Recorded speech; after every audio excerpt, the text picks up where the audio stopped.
தேவன் அவங்களுக்காக யுத்தம் பண்ணதுனால, தேவன் வந்து யாராவது ஒருத்தர தேடுவாரு. யார் இருக்கிறா? எனக்காண்டி பாராக் இருந்தாரு, தெபொராள் இருந்தாரு. ஆனா, யாருக்குமே தெரியாம ஒரு லேடி வந்திருக்கிறாங்க. யார் அது? யாக்கன். சரியா?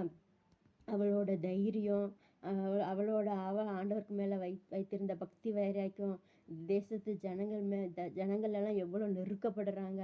அவங்களுடைய பாரம், அதெல்லாம் அவங்களோட அந்த கண்ணீர் அதையெல்லாம் பார்த்து அவளோட மனசு வந்து என்ன செஞ்சிருக்குது? இறுக்கி வச்சிருந்திருக்கா.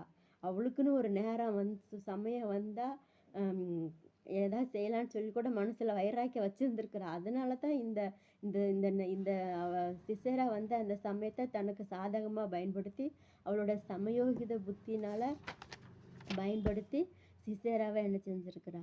கொஞ்சம் போட்டிருக்கா. இன்னைக்கு கூட நம்ம நெறைய நெருக்கமா இருக்கலாம். வீட்டுக்குள்ளேயே இருக்கிறோம்.